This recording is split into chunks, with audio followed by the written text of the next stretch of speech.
जब तक जिंदे हैं तब तक इस लड़ाई को लड़ेंगे।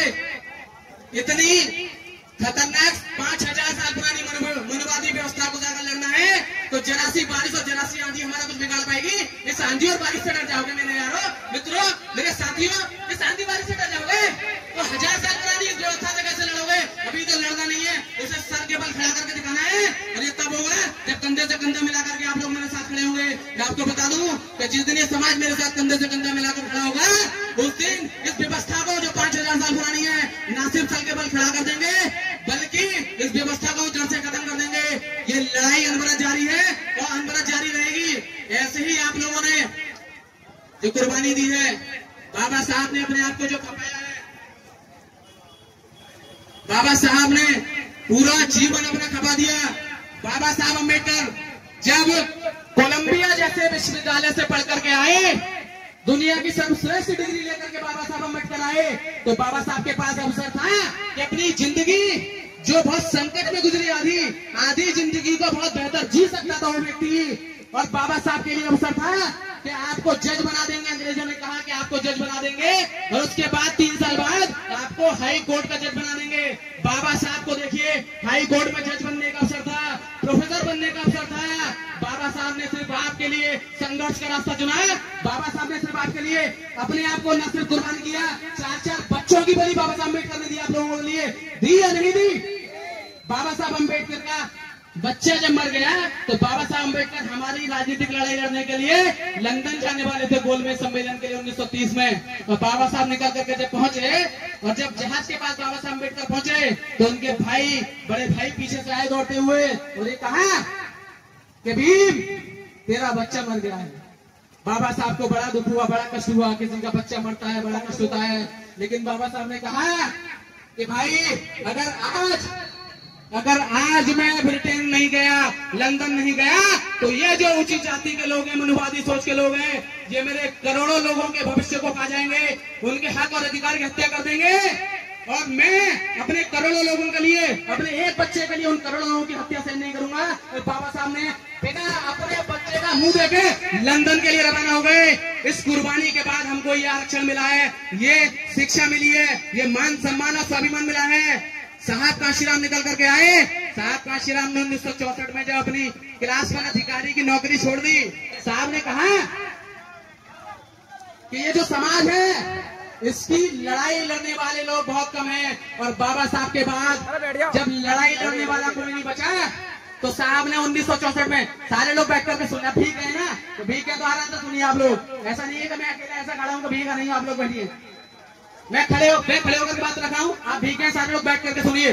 और मैं आपको दावे के साथ कह रहा हूं, जब तक मैं जिंदा हूं आखिरी सांस तक आपके हक और अधिकार के लिए लड़ूंगा, चाहे उसके लिए नौकरी दांव पे लग जाए, चाहे उसके लिए घर और परिवार दांव पे लग जाए। ये बात मैं आप लोगों को बता देना चाहता हूँ, कुछ भी दांव पे लग जाए। अब जब इस व्यवस्था को मैं समझाया, अब मुझे पता लगा, 2 दिन पहले मेरे छोटे भाई मेरे पास आए, उन्होंने कहा कि सर ये जो राजा महेंद्र प्रताप विश्वविद्यालय है इसमें ऊंची जाति के लोगों की स्कॉलरशिप आ गई, छात्रवृत्ति आ गई, वजीफा आ गया पढ़ने के लिए, ओबीसी पिछड़े समाज के लोगों का वजीफा आ गया, लेकिन इन लोगों ने दलितों का वजीफा रोक दिया।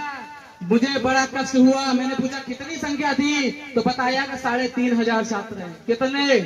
3500 छात्र वो हैं जो IAS, IPS, collector, professor, doctor, वकील, इंजीनियर, विधायक, सांसद, मंत्री, मुख्यमंत्री और प्रधानमंत्री तक बन सकते हैं। इतनी क्षमता रखते हैं, लेकिन उन छात्रों को न दे करके हम लोग वहीं पर रोक देंगे।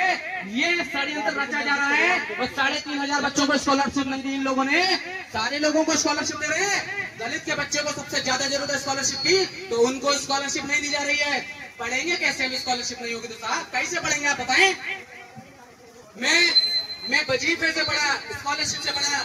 मेरे पिता सुबह अगर खाली तो शाम के खाने का पता नहीं, उस तरह के मजदूर थे।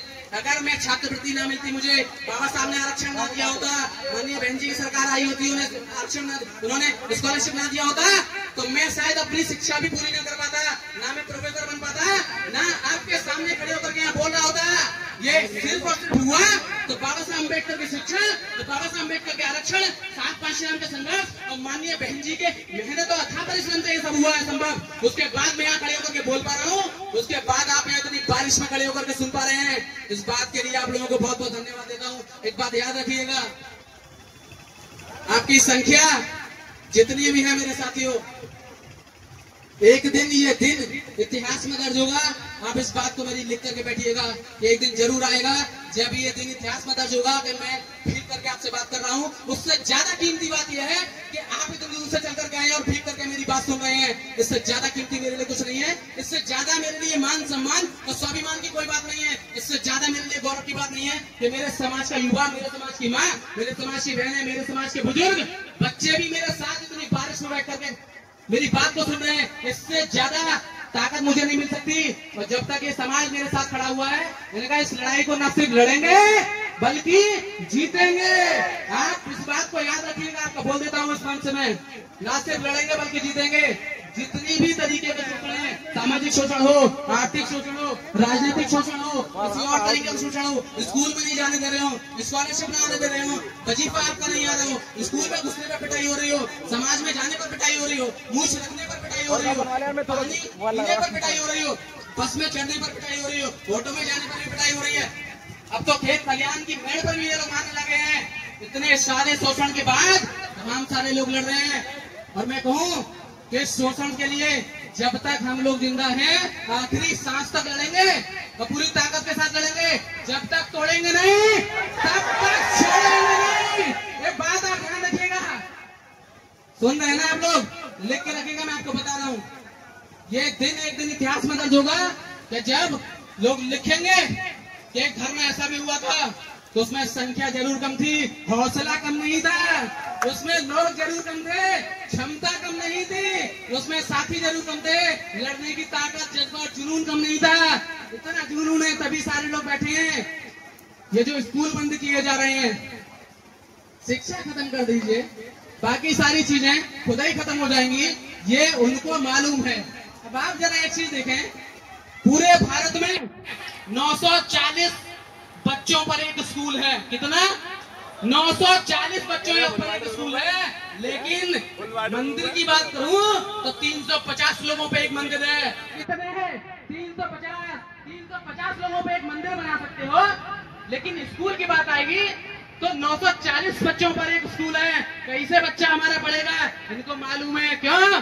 क्योंकि इन लोगों ने अपने लिए तो स्कूल बना लिए साहब। डीपीएस खोल लिया, कृष्णा इंटरनेशनल जैसे स्कूल, पावना ग्रुप जैसे खोल लिए, इनका बच्चा उसमें जाकर के पढ़ रहा है बढ़िया।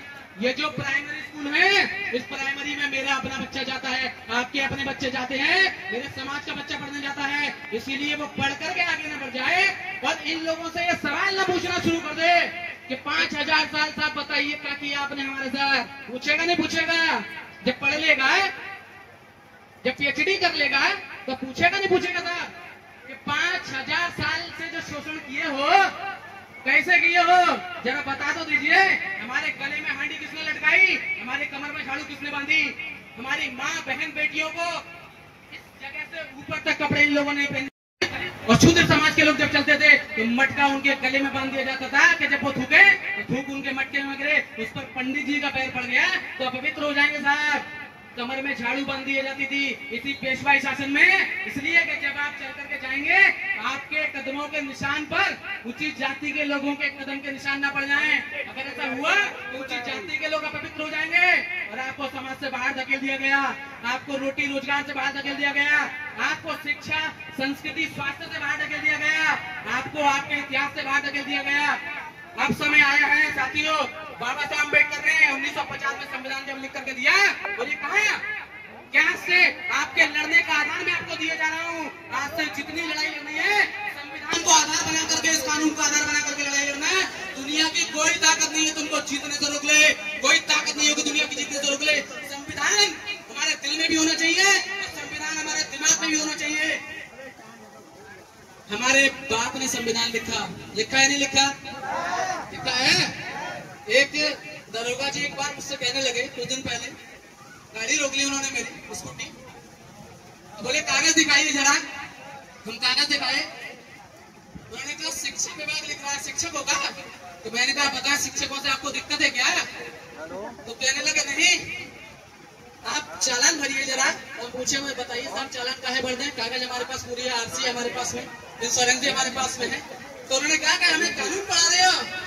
तब मैंने उससे कहा कि बतख के बच्चों को तैरना नहीं सिखाया जाता, जिसके बाप ने संविधान लिखा हो उसको कानून नहीं सिखाया जाता। बतख के बच्चों को तैरना नहीं सिखाया जाता, जिसके बाप ने संविधान लिखा हो उसके बच्चों को कानून नहीं सिखाया जाता। हमें कानून पढ़ा रहे हो साहब। मैंने कहा जितने कानून तो लेकर के बैठे हो, मैं प्रोफेसर हूँ, संविधान ही पढ़ाता हूँ, कानून ही पढ़ाता हूँ कॉलेज में रोजाना। जितनी तुम्हारी उम्र है उतने बच्चों को डेली कानून पढ़ाता हूँ मैं। हमें कानून पढ़ाने की कोशिश न कीजिए साहब। जब हम लोग अपना सब कुछ दांव पे लगा करके अपना घर, अपना परिवार, अपने समाज के लिए मैंने शादी तक नहीं की कि पूरा जीवन मैं चाहता हूँ समाज की लड़ाई लड़ते हुए निकाल दूं। अपना घर दांव पे लगाया, अपना जीवन दांव पे लगाया, अपनी नौकरी दांव पे लगाई। 1 लाख रुपए से ज्यादा तनख्वाह मिलती है, कहाँ से होता है मैंने कहा करने की। लेकिन जब रात को मैं सोने जाता हूँ और मैं सोचता हूँ कि 5000 अगर स्कूल बंद हो गए तो सुबह मेरे समाज का बच्चा पढ़ने कैसे जाएगा, सुबह मेरे समाज की छोटी बच्ची पढ़ने कैसे जाएगी। तो जब ये पढ़ने नहीं जाएंगे तो आने वाली पीढ़ी क्या करेगी। सुबह मजदूरी का बताइए, ये आपके हाथ में सिर्फ मजदूरी के लिए फावड़ा थमा देना चाहते हैं, कलम कॉपी किताब छीन लेना चाहते हैं आप लोगों से। तो क्या थमा देना चाहते हैं, हथौड़ी थमा देना चाहते हैं, फावड़ा थमा देना चाहते हैं। क्यों? क्योंकि इन्हें सस्ते में मजदूर मिल जाए। जब हम पढ़ेंगे नहीं तो क्या बनेगा, सिर्फ मजदूर बन के रह जाएंगे। और वो यही चाहते हैं, क्योंकि इन्होंने बड़ी बड़ी फैक्ट्रियां खोल के रखी है, बड़े बड़े कारखाने खोल के रखे हुए हैं। सारे कारखाने, फैक्ट्रियां, उद्योग इन्हीं के हैं। अगर हम नहीं पढ़ेंगे, शिक्षा हमारे पास में नहीं होगी, तो हम क्या करेंगे, इनके कारखानों में जाकर सिर्फ मजदूर बनकर रह जाएंगे। और वो यही चाहता है दुश्मन कि आप मजदूर बनकर रहें, आपकी तमाम पीढ़ियां उनके कारखाने मजदूरी बजा करके अपना जीवन घिस दे। लेकिन हमारी लड़ाई कलम, कॉपी और किताब की है, मान सम्मान और स्वाभिमान की लड़ाई है। इतनी आसानी से खत्म नहीं होगी। बुद्ध से लड़ाई शुरू हुई है, बुद्ध आए, कबीर आए, रैदास आए, नानक आए, दादू आए, ज्योतिबा फुले आए, सावित्रीबाई फुले, फातिमा शेख, पेरियार साहब, बाबा साहब अम्बेडकर, साहब कांशीराम, दलई सिंह यादव, माननीय बहन जी, इन सब लोगों ने हमारे लिए न सिर्फ लड़ाई लड़ी है, बल्कि आज मैं यहाँ जो खड़े होकर के आप लोगों से बातचीत करने की ताकत रखता हूँ और शासन और प्रशासन दोनों के न सिर्फ कॉलर पकड़ करके बात करने की हिम्मत रखता हूँ, बल्कि आंखों में हाथ डाल करके बात करने की हिम्मत रखता हूँ। तो उसके पीछे बाबा साहब अम्बेडकर की ताकत है, उनकी शिक्षा है, उनका दिया हुआ आरक्षण है। जब तक वो रहेगा, तब तक ऐसे ही ये शेर रहेगा। जब तक वो आरक्षण रहेगा, शिक्षा रहेगी, तब तक आप लोगों में लड़ने की क्षमता रहेगी। इसीलिए वो लोग आपके स्कूल बंद कर देना चाहते हैं, इसीलिए वो आप लोगों के स्कूल बंद करके मंदिर खोल देना चाहते हैं, सरकारी ठेके खोल देना चाहते हैं। सरकारी ठेके कितने, एक जिले में डिग्री कॉलेज सिर्फ 10 हैं। कितने अच्छे डिग्री कॉलेज 10 सरकारी, लेकिन सरकारी ठेके कितने, 170। कितने हैं, 170। पढ़ाएंगे सबको नहीं साहब, दारू सबको पिलाएंगे। क्यों? तुम्हें मालूम है, जब ये चमार, गोरी, बाल्मी, दारू, खड़ी, गोरिया, बड़रिया, ये सारे लोग स्कूल में जाना शुरू कर देंगे तो सवाल पूछना शुरू कर देंगे। लेकिन जब 170 दुकान खोल करके इनको दारू पिलाई जाएगी, उसके बाद ये न सवाल पूछने काबिल रहेंगे, ये स्कूल जाने काबिल रहेंगे, न ये बातचीत करने काबिल रहेंगे। लड़ना तो दूर की बात है, इसीलिए वो हमें कमजोर बना देना चाहते हैं, इसीलिए हम लोगों को वो तोड़ देना चाहते हैं। लेकिन आप लोगों से मैं कहता हूँ कि जब तक बाबा साहब की दी हुई शिक्षा है हमारे पास में, आप लोग उस शिक्षा की ताकत को समझिए और पढ़ना शुरू करिए, अपने बच्चों को पढ़ाइए। संत काटगी महाराज ने कहा था कि आप थाली अगर आपके पास में नहीं है तो थाली बेच देना, रोटी हाथ पर रख करके खाना, लेकिन बच्चों को जरूर पढ़ाना। उसी बात को माता ज्योतिबा फुले ने उन्होंने भी कहा कि जब सुबह आप चलेंगे तो 2 घंटी आपको सुनाई देंगी, 1 घंटी मंदिर की, 1 घंटी स्कूल की। अब ये हमारी माँ, बहन और बेटियों को तय करना है कि आपको अपना बच्चा स्कूल में भेजना है या आपको अपना बच्चा मंदिर में भेजना है। आपको अपना बच्चा स्कूल में भेज करके IAS, IPS, collector, doctor, professor, वकील, इंजीनियर, विधायक, सांसद, मंत्री, मुख्यमंत्री, प्रधानमंत्री बनाना है, या आपको अपना बच्चा मंदिर में भेज करके मानसिक गुलाम बनाना है, ये आप लोगों को तय करना है, ये आप लोगों को तय करना है। इसीलिए मैं कह रहा हूँ, शिक्षा को पकड़ करके रखिए, कलम, कॉपी, किताब को पकड़ करके रखिए। जब तक आपके हाथ में कलम होगी, जब तक मेरे जेब में कलम लगी हुई है, किसी की माँ ने दूध नहीं पिलाया कि हमारे हक अधिकार को छीन ले और टच भी करके दिखा दे। क्योंकि ये ताकत बाबा साहब के संविधान की है, ये ताकत इस कलम की है। वो आपकी कलम से ही तो डरते हैं साहब। क्या करते हैं, किसी भी तरीके से आपके हाथ में कॉपी किताब ना आ जाए, किसी भी तरीके से आपकी जेब में कलम ना आ जाए, क्योंकि वो आपकी संपत्ति से नहीं डरते, वो डरते हैं तो आपकी कलम, आपके विचारों से डरते हैं। वो डरते हैं तो बाबा साहब अम्बेडकर की शिक्षा और वो डरते हैं तो आपकी यूनिटी से डरते हैं, वो डरते हैं तो आपके लड़ने की ताकत से डरते हैं। और मैं कहूँ अब उन्हें जो डर लगने लगा है आजकल, ये जो गले में नीला गमछा डाल रखा है, मैंने कंधे पर डाल रखा है, ये बाबा साहब अम्बेडकर से भी पहले बुद्ध ने दिया, समानता का प्रतीक है। और मेरे कंधे पर मेरे सम्मान और स्वाभिमान की तरह है, आप लोगों के सर पे और गले में ये पटका है, ये सिर पे पटका नहीं है, ये आपका मान सम्मान और स्वाभिमान है। ये बहुजन समाज की आन बान और शान है, इस बात को याद रखिएगा। इसी से तो डरते हैं वो लोग, क्या कर रहे हैं? आप बस नीला गमछा डाल लीजिए, या तो गले में डालिए, सर पर रखिए, कंधे पर रखिए। जितनी ऊंची जाति के लोग हैं, जितने मनुवादी सामंतवादी लोग हैं, वो नीला गमछा देखते बिलबला जाते हैं। कभी उनसे पूछिए क्या दिक्कत है इससे? तुम जब भगवा गमछे लेकर के निकलते हो, हमें कोई दिक्कत नहीं होती। कोई लाल गमछे पहन करके निकलता है, हमें कोई दिक्कत नहीं होती। कोई पीला गमछा पहन करके निकलता है तो हमें कोई दिक्कत नहीं होती। क्यों? क्योंकि बाबा साहब अम्बेडकर ने हमें समानता, स्वतंत्रता, भाईचारा सिखाया है। बाबा साहब अम्बेडकर ने हमें लड़ना सिखाया है, बाबा साहब अम्बेडकर ने भेदभाव नहीं सिखाया। तुम लोग जरा से गमछे को देख करके बिलबला जाते हो। हम लोग समानता, स्वतंत्रता, भाईचारे के पैरोकार हैं। तुम जो भी गमछा डालो, हमें कोई दिक्कत नहीं है। हमारी लड़ाई गमछे की नहीं, हमारी लड़ाई स्कूल, कॉलेज, यूनिवर्सिटी की है, हमारी लड़ाई विश्वविद्यालय की है, हमारी लड़ाई हक और अधिकार की लड़ाई है, हमारी लड़ाई शोषित और वंचितों के लड़ने की लड़ाई है, उनके पढ़ने की लड़ाई है, हमारी लड़ाई सड़क पर चलने की लड़ाई है, हमारी लड़ाई मान सम्मान से घूमने फिरने की लड़ाई है, हमारी लड़ाई मान सम्मान से स्कूल जाने की लड़ाई है, हमारी लड़ाई मान सम्मान से स्कॉलरशिप पाने की लड़ाई है, तो हमारी लड़ाई मान सम्मान से समाज में निकलने की लड़ाई है। हमारी लड़ाई सिर्फ और सिर्फ मान सम्मान की है, उससे ज्यादा, क्योंकि ये समाज हजारों साल से वंचित रहा है, इस समाज को हजारों साल से शोषण किया गया है। अब स्थिति ये हो गई है कि जब ये समाज उठ खड़ा हुआ है, बाबा साहब ने कहा था कि जब ये दबे कुचले लोग जब ये क्रांति कर देंगे, जब ये बगावत कर देंगे, तो ये ऊंची जाति के लोगों को छुपने के लिए घर नहीं बचेगा, इनके छुपने के लिए कोई छप्पर नहीं बचेगा। आज स्थिति वही है, बातचीत कर रहे हैं, सुन रहे हैं। एक दिन ऐसा आएगा जब इनको दौड़ाएंगे भी अपने हक और अधिकारों के लिए, इनको छुपने के लिए न दुकान बचेगी।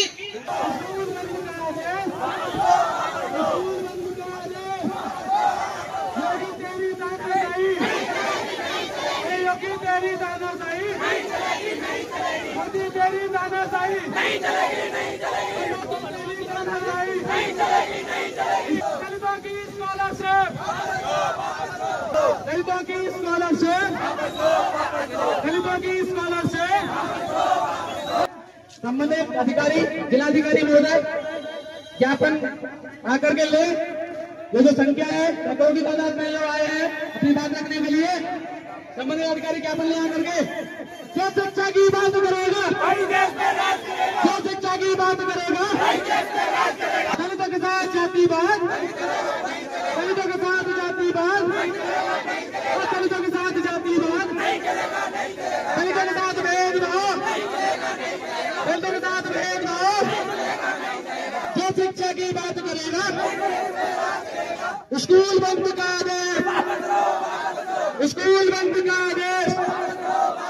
शिक्षा की बात करेगा, जो आरक्षण की बात करेगा, जो रिजर्वेशन की बात करेगा, जो बाबा साहब की बात करेगा, जो बाबा साहब की बात करेगा, जो आरक्षण की बात करेगा, जो पेरियार की बात करेगा, जो बुद्धा की बात करेगा, जो अशोक की बात करेगा, जो अशोक की बात करेगा, जो जॉन नानक की बात करेगा, जो जॉन नानक की बात करेगा, जो रविदास की बात करेगा, जो रविदास की बात करेगा, जो समता की बात करेगा, जो आजादी की बात करेगा, जो भाईचारे की बात करेगा। जिलाधिकारी महोदय जनपद अलीगढ़ स्पेशल, उत्तर प्रदेश सरकार के द्वारा 5000% स्कूलों को बंद किए जाने के विरुद्ध कार्रवाई के संबंध में महोदय आपको सादर अवगत कराना चाहता हूं कि उत्तर प्रदेश जनसंख्या के आधार पर भारत का सबसे बड़ा राज्य है, जहां वर्तमान में लगभग 25 करोड़ लोग निवास करते हैं, जिसमें लगभग 85% लोग दलित, पिछड़े, आदिवासी एवं अल्पसंख्यक अर्थात बहुजन समाज के लोग हैं। इतनी बड़ी आबादी के समुचित विकास के लिए शिक्षा पहली एवं अनिवार्य शर्त है। उत्तर प्रदेश में परिषदीय स्कूलों की संख्या लगभग 1,32,000 है, जिसमें लगभग 85,000 प्राथमिक और 47,000 उच्च प्राथमिक स्कूल हैं, जिनमें पढ़ने वाले बच्चों की संख्या लगभग 1,50,00,000 है, जिनमें 85% से ज्यादा संख्या बहुजन समाज के बच्चों की है। 2021-22 तक यह संख्या 1,92,00,000 थी, जो आज 42 लाख कम होकर 1,50,00,000 रह गई है। इन स्कूलों में शिक्षकों की स्थिति भी बेहद खराब है। 1,000 से ज्यादा स्कूल ऐसे हैं जहाँ एक भी शिक्षक नहीं है। 5,000 से ज्यादा स्कूल ऐसे हैं जहाँ सिर्फ एक शिक्षक है, और जो शिक्षक हैं भी उन्हें भी शिक्षण कार्य के अलावा अन्य कार्यों में लगा दिया जाता है, जैसे मिड डे मील, BLO, जनगणना, चुनाव इत्यादि, जिससे स्कूलों में शिक्षा की हालत दिनों दिन खराब होती जा रही है।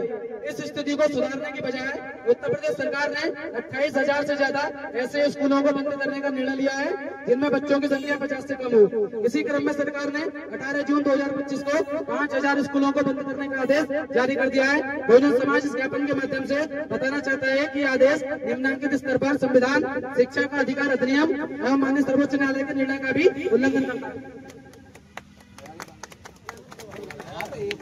नंबर 1, संविधान के